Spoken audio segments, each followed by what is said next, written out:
স্থানীয় সময় শুক্রবার ২৪শে জানুয়ারি রাতেই খালেদা জিয়া ছেলে তারেক রহমানের সঙ্গে তার কিং স্টেশনের বাসায় উদ্দেশ্যে হাসপাতাল ছাড়েন। খালেদা জিয়ার চিকিৎসক ডক্টর AZM জাহিদ হোসেন বলেন, বাসায় গেলেও ডক্টর প্যাট্রিক কেনেডি ও ডক্টর জেনিফার ক্রসের তত্ত্বাবধানে তার চিকিৎসা চলবে। যুক্তরাজ্যে বিএনপি সূত্রে জানা গেছে, লন্ডনের কিং স্টেশনে তারেক রহমানের বাসায় রেখে বিএনপির চেয়ারপারসন বেগম খালেদা জিয়ার পরবর্তী চিকিৎসা দেওয়ার প্রস্তুতি চলছে।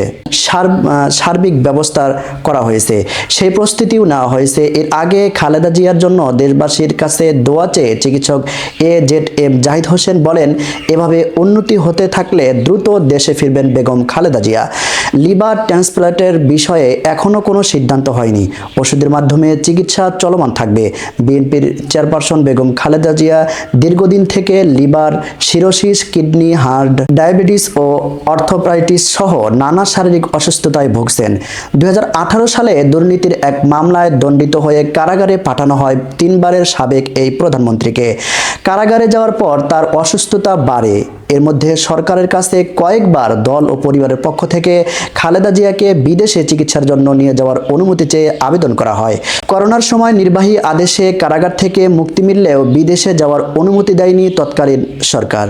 গত ৫ আগস্ট ছাত্র জনতার অভ্যুত্থানে আওয়ামী লীগ সরকারের পতনের পর রাষ্ট্রপতির আদেশে মুক্তি পান খালেদা জিয়া। এরপর তার যে মামলা সাজা হয়েছিল সেটিও বাতিল করা হয়েছে। দীর্ঘ প্রক্রিয়া শেষে তাকে লন্ডনে নিয়ে যাওয়ার ব্যবস্থা করা হয় এবং অবশেষে তিনি লন্ডনে প্রাথমিক চিকিৎসার পর ছেলে তারেক রহমানের বাসায় সুস্থ রয়েছেন।